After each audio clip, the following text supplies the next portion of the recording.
तो प्यारे साथियों, आज का जो हमारा टॉपिक है इंडियन कॉन्स्टिट्यूशन का, भारतीय संविधान में संशोधन कैसे होगा, उसको आज हम लोग डिटेल में स्टडी करेंगे, जो आर्टिकल 368 में है। और आर्टिकल 368 के बात करें तो ये हमारे संविधान के पार्ट 20 में पार्ट 20 में हम लोग इसको देखते हैं। ठीक है, इससे रिलेटेड एग्जाम में जो क्वेश्चन बनेंगे, इवन ये मेंस में भी और प्री में भी, दोनों के लिए महत्वपूर्ण टॉपिक है। और साथ साथ में बोर्ड पर जो प्रीलिम्स बेस्ड क्वेश्चंस बनेंगे, वो मैं आप लोगों को लिखता रहूंगा। ठीक है, पहले क्या हो रहा था कि जब मूल संविधान बना था, भारत का इंडियन कॉन्स्टिट्यूशन बना था, तो भारत के प्रियम्बल्स, फंडामेंटल राइट्स, डीपीएसपी या फिर और भी बहुत सारे अमेंडमेंट होते जा रहे थे। ऐसे में खतरा थी कि भारत की जो बेसिक स्ट्रक्चर है इंडियन कॉन्स्टिट्यूशन की, उसमें गड़बड़ ना हो जाए। जो इंडियन कॉन्स्टिट्यूशन असेंबली, जब इंडियन कॉन्स्टिट्यूशन का डेवलपमेंट हो रहा था, तब उन्होंने जो विचार इसमें रखे थे। तो ऐसे में 1973 में, 1973 में केशवानंद भारती, एक वाद आप लोग देखते हैं, लैंडमार्क जजमेंट इंडियन कॉन्स्टिट्यूशन का, उसके तहत बताया गया कि संविधान के मूल ढांचे के अतिरिक्त, जो कॉन्स्टिट्यूशन की बेसिक स्ट्रक्चर है, उसके अतिरिक्त आप परिवर्तन उसमें कर सकते हैं, परंतु उसकी बेसिक स्ट्रक्चर में परिवर्तन नहीं कर सकते। तो ये किससे रिलेटेड है? आर्टिकल 368 से। यहां तक बात क्लियर होगी सभी को। अब भारत के संविधान संशोधन से रिलेटेड हमको देखते हैं। संशोधन की प्रक्रिया को देखेंगे सबसे पहले कि प्रोसीजर क्या है। यानी संविधान को संविधान को संशोधन करने की प्रक्रिया, यानी procedure of the amendment of Indian constitution, ये प्रक्रिया क्या है? तो भारतीय संविधान में कुछ प्रक्रियाएं दी गई हैं, जिसमें से नंबर एक क्या है कि संसद में मतलब पार्लियामेंट, संसद के किसी भी सदन से, संसद में दो सदन होते हैं, एक लोकसभा एक राज्यसभा, किसी भी संसद के किसी भी सदन से किसी भी सदन से प्रारंभ किया जा सकता है। मतलब जो प्रक्रिया है, कोई भी चेंजेस करना है कॉन्स्टिट्यूशन में, तो आप संसद के किसी भी सदन से कर सकते हैं, लोकसभा या इवन दो राज्यसभा। ठीक है, इसके साथ साथ दूसरा पॉइंट ये है, कोई मंत्री भी बिल ला सकता है इसको अमेंड करने के लिए। मंत्री मतलब कैबिनेट मंत्री हो या फिर राज्य मंत्री हो, कोई मंत्री हो, वो भी ला सकता है। या फिर कोई मेंबर ऑफ पार्लियामेंट, जिसको हम लोग गैर सरकारी मेंबर भी बोलते हैं। गैर सरकारी मतलब जो मिनिस्टर्स की लिस्ट में नहीं है। ठीक है, गैर सरकारी सदस्य सदस्य भी क्या कर सकता है? इसको पेश कर सकता है। मतलब लोकसभा में तो बहुत, लोकसभा में 545 लोग हैं अभी वर्तमान में, 550 की स्ट्रेंथ। तो कैबिनेट मिनिस्टर तो कम ही होंगे या मिनिस्टर तो कम ही होंगे। ठीक है, तो ऐसे में क्या होगा कि कोई भी दूसरी पार्टी का भी, मान लीजिएगा अभी बीजेपी की सरकार है, तो कांग्रेस का भी कोई व्यक्ति या फिर बीएसपी का कोई या फिर टीएमसी का कोई मेंबर ऑफ पार्लियामेंट कॉन्स्टिट्यूशन को अमेंड करने के लिए सदन के पटल पर इस बिल को रख सकता है। वो एक अलग बात है कि वो पास हो या ना हो। बात क्लियर है? इन सब चीजों को हम लिखेंगे। ठीक है, और यह दोनों सदनों से, ये आप लोग नोट कर लेना, ये सब चीजें लाने के बाद दोनों सदनों से, यानी बोथ हाउस, दोनों सदन का मतलब क्या है? बोथ हाउस द पार्लियामेंट, दोनों सदनों से क्या होना चाहिए? विशेष बहुमत। विशेष बहुमत को इंग्लिश में कहते हैं स्पेशल मेजोरिटी, 50+1 इसको कहते हैं। तो ये दोनों सदनों के विशेष बहुमत से क्या होना चाहिए? पारित या पास्ड होना चाहिए। बात क्लियर है सभी को? एक एक चीज आप लोग समझते रहेंगे, इसको मैं और थोड़ा प्रैक्टिकली भी आप लोगों को बता सकता हूँ। लेकिन यहाँ पर एक छोटी-सी चीज़ और नोट कर लेंगे सारे बच्चे, नोट करेंगे क्या कि आर्टिकल 368 के तहत 368 के तहत आप कोई अमेंड करना चाहते हैं इंडियन कॉन्स्टिट्यूशन में, कोई अमेंड करना चाहते हैं, तो उसके लिए आप जॉइंट सिटिंग जॉइंट सिटिंग का मतलब कहाँ पर है? भाई जॉइंट सिटिंग कहाँ पर है आपकी? जॉइंट सिटिंग कहाँ पर है? आर्टिकल 108 नहीं बुला सकते। बात क्लियर होगी सभी को? यानी आप संशोधन की बात है तो ऐसे मामले में आप संयुक्त बैठक इसको बोलते हैं, संयुक्त बैठक, ठीक है? संयुक्त बैठक इसको बोलते हैं जॉइंट सिटिंग। इसको कॉल नहीं कर सकते, इसको नहीं बुला सकते। बात क्लियर है? ये आप लोगों को ध्यान में रखना है, पहला पॉइंट।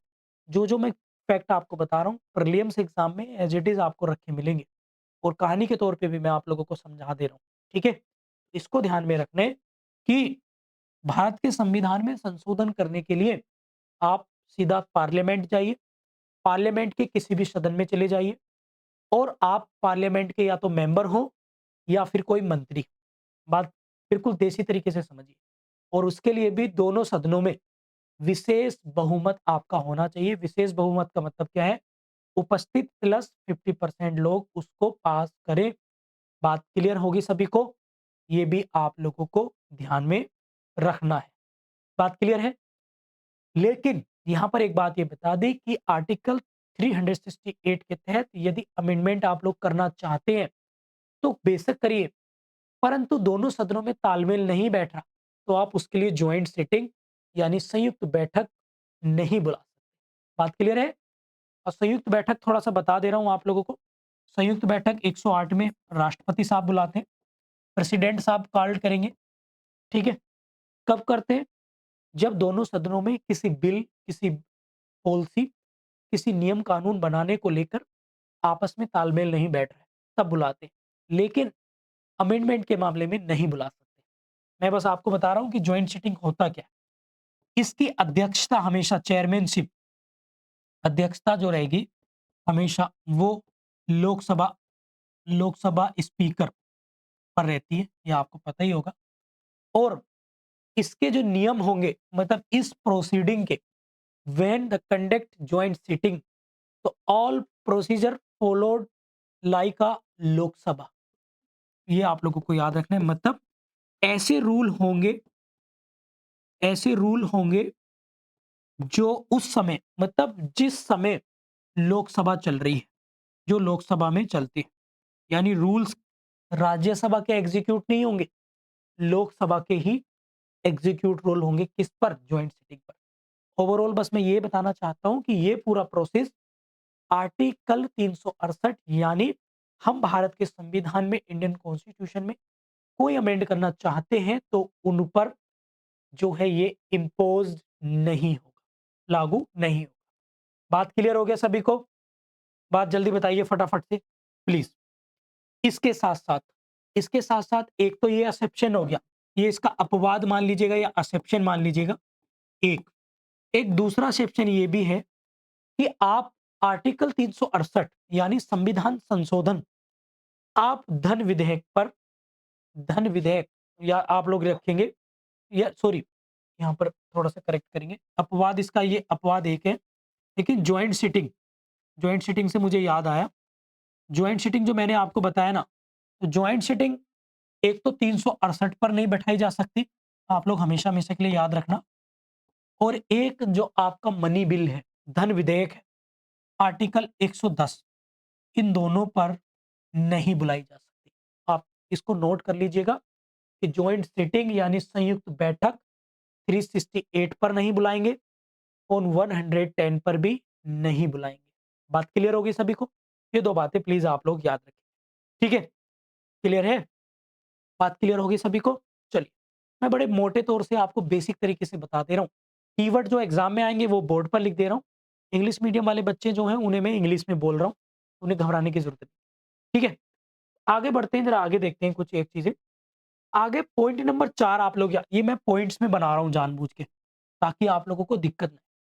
पॉइंट नंबर 4 में क्या है कि मान लीजिएगा भारत के आपके फेडरल सिस्टम से जुड़ा कोई बात है, संघीय संघीय ढांचा कह लीजिएगा, संघीय व्यवस्था मतलब ऐसा कोई नियम, ऐसा कोई कानून जो भारत के राज्यों से भी जुड़ा है।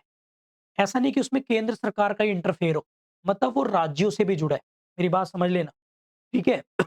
मतलब ऐसा ऐसा कोई बिल, नोट कर लेना, ऐसा कोई बिल, ऐसी कोई बात जो किससे जुड़ा है? भारत के फेडरल सिस्टम से, यानी संघीय व्यवस्था। इंग्लिश में बोलते हैं इसको फेडरल सिस्टम। इससे जुड़ा है, मतलब भारत और भारत के राज्यों से भी जुड़ा है, ठीक है? जैसे नागरिकता का प्रावधान हो गया, बात क्लियर हो गई? या फिर आपके मूल अधिकारों की बात होगी, फंडामेंटल राइट्स की बात होगी, डीपीएसपी की बात, तो ये तो राज्यों में भी लागू है ना, मतलब वो राज्यों से भी जुड़ी हो बात। तो भाई, तो आपको क्या करना पड़ेगा? तो आपको आपको क्या करना पड़ेगा, आप यहाँ पे नोट कर लेना। तो आपको पूरे भारत के, आप लोग लिख लेना, पूरे भारत के, बहुत ईज़ी लैंग्वेज में बता रहा हूँ, पूरे भारत के आपको आधे राज्य, आधे आधे राज्यों आधे राज्यों प्लस आधे राज्यों की क्या? आधे राज्यों की जो आपके विधानमंडल हैं, स्टेट लेजिस्लेटिव असेंबली है या स्टेट लेजिस्लेटिव काउंसिल है, उनसे आधे मंडलों से क्या करना है? सिंपल मेजॉरिटी में, साधारण बहुमत से पास कराना होगा। ये आप लोगों को याद रखना है। जैसे जीएसटी आया था अभी, जीएसटी आया था, नहीं आया था? तो पहले उसे लोकसभा, राज्यसभा ने स्पेशल मेजॉरिटी से पास किया, फिर सभी राज्यों ने, आधे से अधिक राज्यों ने उसको 50, जो मतलब आधे से अधिक राज्य ने सिंपल मेजॉरिटी से पास किया, तभी अमेंडमेंट हुआ वो। बात क्लियर होगी सभी को? तो क्योंकि वो राज्यों से भी जुड़ा है, बस इतना आपको याद रखना। चीजें क्लियर हो रही है सभी को? हाँ या ना में जवाब देंगे फटाफट से, ठीक है? क्लियर है? एक एक इस पे एक आगे लिखेंगे। अब मान लो, अच्छा एक चीज मान लेते हैं कि लोकसभा से भी पारित हो गया, ठीक है? मेरी बात आप लोग इंटरेस्ट लीजिए। लोकसभा से पारित हो गया, राज्यसभा से पारित हो गया।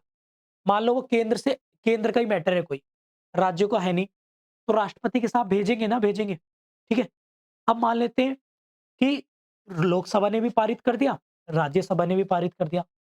अब राज्यों से जुड़ा है मामला है तो राज्यसभा, सॉरी, स्टेट से जुड़ा है मामला तो राज्यों ने भी पास कर दिया। मतलब जो भारत में राज्य हैं, अभी 28 राज्य हैं, 28 मतलब 14 दूनी 28, यानी 15 राज्यों ने पारित कर दिया, तो पास हो गया। तो अभी भी तो राष्ट्रपति के पास तो भेजेंगे, नहीं भेजेंगे? अब आप लोग मुझे बताओ, अगर राष्ट्रपति साहब सिग्नेचर ना करें तो क्या होगा? सिग्नेचर राष्ट्रपति साहब नहीं करें तो क्या होगा? मतलब ये तो उनकी कंसेंट तो ज़रूरी है ना, उनकी असेंट तो बहुत ज़रूरी है राष्ट्रपति साहब की, ठीक है ना? तो आप पॉइंट नंबर 5 में आप लोग लिख लो, पॉइंट नंबर 5 में आप लोग लिख लेंगे कि जो भी ये कौन संविधान संशोधन का बिल होता है, यानी जो भी अमेंडमेंट अमेंडमेंट कॉन्स्टिट्यूशन का, ये केवल कॉन्स्टिट्यूशन की बात हो रही है, के बिल पर क्या करेंगे? पास दोगे, भारत की पार्लियामेंट से पास दोगे, स्टेट की लेजिस्लेटिव असेंबलियों से पास हो गए, तो ये पास हो गया और ये राष्ट्रपति साहब के पास चला गया। तो यहाँ पर राष्ट्रपति साहब को अपनी एसेंट या अपनी कंसेंट, अपनी सहमति देनी देनी क्या है, अब अनिवार्य कर दी है, यानी वो मैंडेटरी कर दी है। और ये मैंडेटरी कब करी भाई? ये भी आप लोग लिख लो। मतलब ये जो कंसेंट, राष्ट्रपति को सिग्नेचर उस पे करना ही है अब। तो ये कब से करी? आप लोग लिख लेंगे 24 कॉन्स्टिट्यूशन अमेंडमेंट 1971, 24वां संविधान संशोधन 1971 से अब राष्ट्रपति साहब को संविधान का संशोधन से रिलेटेड कोई भी बिल होगा, अगर वो पास हो गया है तो तो प्रेसिडेंट साहब जो हैं सिग्नेचर करेंगे ही करेंगे। बात क्लियर होगी सभी को? क्लियर है? और यहाँ पर नोट डाल लेना, नोट डाल लेना यहाँ पर, ये चीज शायद आप लोगों को नहीं पता होगी। इस बिल पर इस बिल पर जो राष्ट्रपति साहब हैं, प्रेसिडेंट साहब जो हैं, ठीक है, जो प्रेसिडेंट साहब हैं, उन्हें वीटो पावर का यूज, जो वीटो पावर का यूज है उसका यूज भी नहीं करेंगे। मेरे साथ आप लोग नोट भी करते रहना जितने बच्चे क्लास में, ठीक है भाई? यानी राष्ट्रपति साहब वीटो पावर का यूज भी नहीं करेंगे। कब? जब आर्टिकल 368 से रिलेटेड कोई प्रोसीडिंग, कोई बात चल रही है, लोकसभा या राज्यसभा या दोनों, या राज्यों की विधानसभाओं से कोई बिल पास हो गया है इंडियन कॉन्स्टिट्यूशन में कुछ परिवर्तित करने के लिए, चेंजेस करने के लिए, तो राष्ट्रपति साहब उसे होल्ड करके वीटो पावर का यूज भी कोई यूज नहीं कर सकते। राष्ट्रपति साहब को अब उस पर अपनी सहमति देना अनिवार्य होगा। बात क्लियर होगी प्यारे बच्चों? किसी को कोई दिक्कत तो नहीं है? जल्दी बताइए हाँ या ना में, मुझे बताएंगे सारे बच्चे। जल्दी बताएंगे, किसी को कोई दिक्कत तो नहीं? फटाफट। चलिए अब आगे बढ़ेंगे, फटाफट से लिखेंगे। यहाँ पे लिखेंगे आर्टिकल 368 में, 368 में, आर्टिकल 368 में, ठीक है, क्या है? तीन तरीके से, तीन तरह से अमेंडमेंट हो सकता है। तीन तरह से अमेंडमेंट हो सकता है। तीन तीन तरीकों से इसमें संशोधन हो सकता है। इसकी मैं लिस्ट अभी बोल के बना रहा हूँ, बस एक तरीका समझ लेंगे। एक तो क्या है आपका साधारण बहुमत, इंग्लिश मीडियम वाले लिख लेंगे सिंपल मेजोरिटी। साधारण बहुमत, इंग्लिश मीडियम वाले लिखेंगे सिंपल मेजोरिटी। एक है आपका विशेष बहुमत, यानी स्पेशल मेजोरिटी, इंग्लिश मीडियम वाले लिख लेंगे स्पेशल मेजोरिटी। और एक क्या है स्पेशल, यानी विशेष प्लस आधे से अधिक राज्य, आधे से अधिक राज्य, यानी जितने भी राज्य हैं, जैसे एग्जाम्पल के तौर पर 28 राज्य हैं, तो 28 का आधा कितना हुआ? 14। 14 से ज्यादा यानी 15 हो, 16 हो, 17 हो। बात क्लियर है?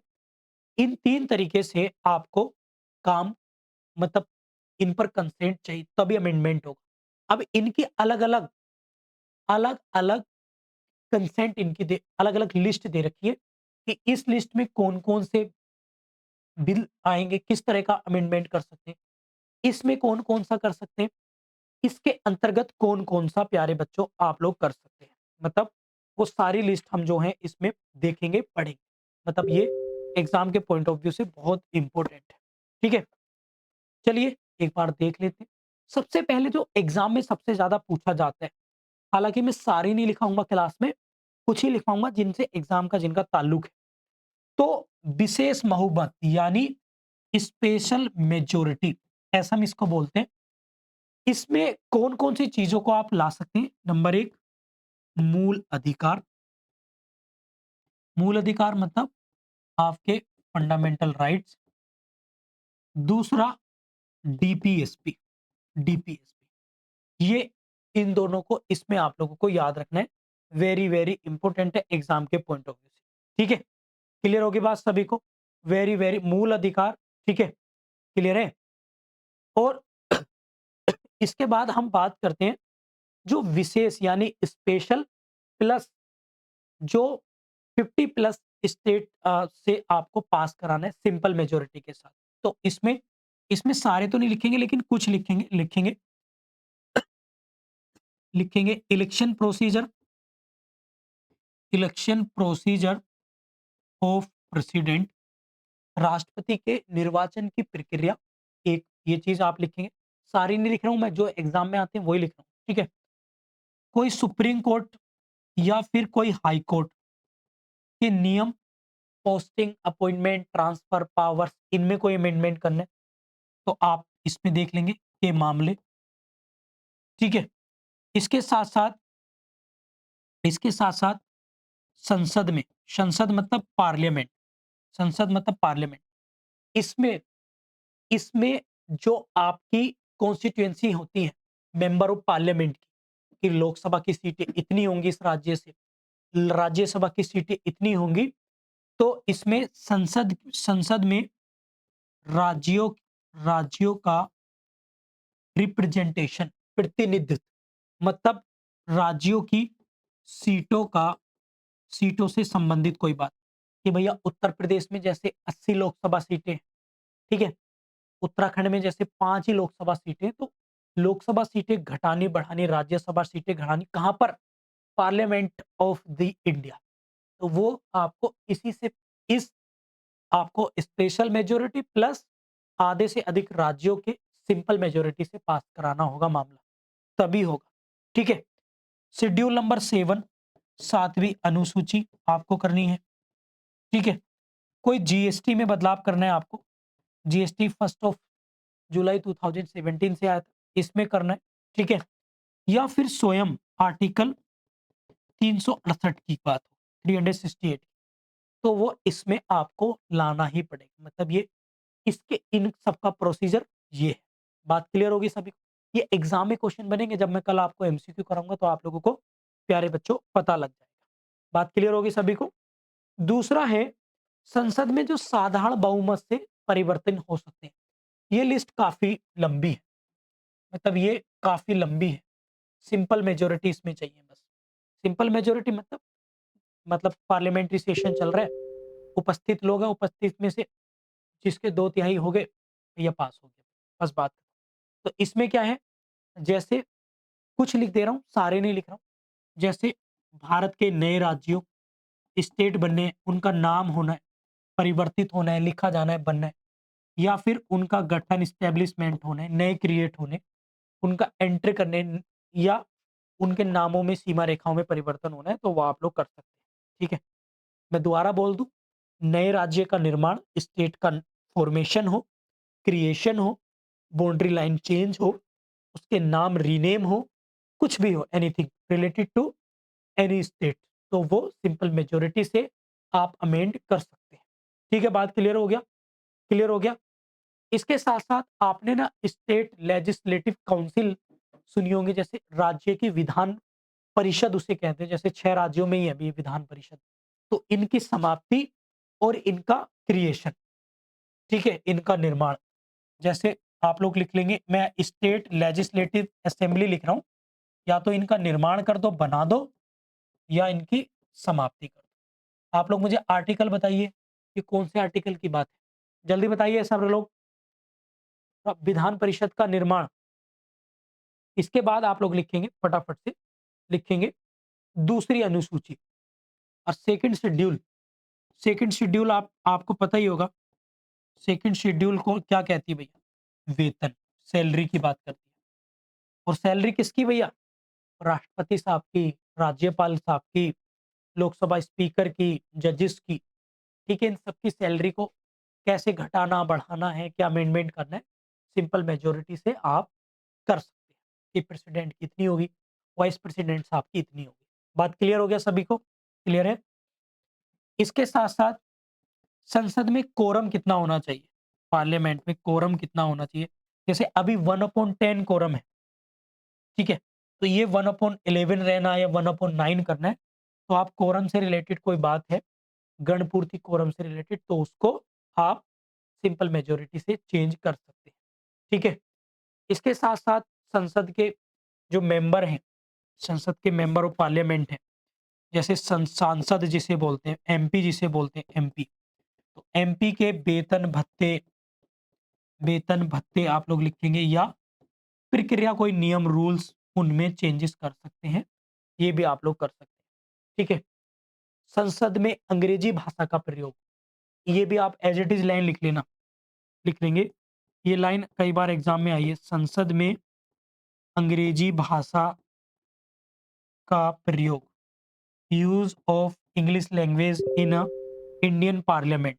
तो ये भी इससे रिलेटेड कोई बात है, तो आप सिंपल मेजॉरिटी से, ये ऑब्जेक्टिव में आपको ऐसे ही रखा मिलेगा, इसलिए मैंने लिखवाई है जानबूझ के। ठीक है? इसके साथ-साथ लिखेंगे लिखेंगे फटाफट से, केंद्र शासित प्रदेशों को बनाना या हटाना, उनकी कोई बात, वो लिख लेंगे, यूनियन टेरिटरी जिसे हम लोग कहते हैं। 5वीं और 6ठी अनुसूची से रिलेटेड कोई बात, जैसे 6ठी अनुसूची अभी चर्चाओं में चल रही है ना, लद्दाख की वजह से। इसको लेकर एक मैं वीडियो बनाऊँगा, अभी रिसर्च कर रहा हूँ उस पर, तो आप लोग उसे देख लेना कि शेड्यूल 6 चर्चाओं में क्यों है। तो शेड्यूल 6 पर पावर केंद्र सरकार के पास ही है, और स्पेशली ये नॉर्थ ईस्ट के लिए है। लेकिन लद्दाख नॉर्थ ईस्ट में तो आता नहीं, तो कंट्राडिक्शन पैदा हो रहा है भारत सरकार के तहत। तो हो सकता है आने वाला जब भी आफ्टर इलेक्शन फर्स्ट सेशन आएगा पार्लियामेंट्री, तो एक अमेंडमेंट आपको देखने को मिलेगा शेड्यूल 6 के तहत। उसमें नॉर्थ ईस्ट जो नाम लिखा है पूर्वोत्तर राज्यों की जगह अब संपूर्ण भारत उसमें आने आने के चांस है और इसलिए लद्दाख को उसमें शामिल किया जाएगा। मतलब ये मेरा एक अनुमान है। मतलब ज़रूरी नहीं कि जैसा मैं कह रहा हूँ ऐसा ही हो, मतलब एक अनुमान है, जहाँ तक मुझे ठीक है? साथ में जो भी आपके निर्वाचन क्षेत्र होते हैं, उनसे रिलेटेड कुछ बातें हैं, तो वो आप लोग यहाँ पर देख सकते हैं। ठीक है? तो ये था हमारा एक बहुत ही सिंपल तरीके से जो आपके एग्ज़ाम में क्वेश्चन बनेंगे और आप लोग मुझे बताइए जो संविधान संशोधन की प्रक्रिया है, तो ये कहाँ से ली गई है भाई? कौन बताएगा? जल्दी बताएँगे सारे बच्चे और मैं आपको बता देता हूँ।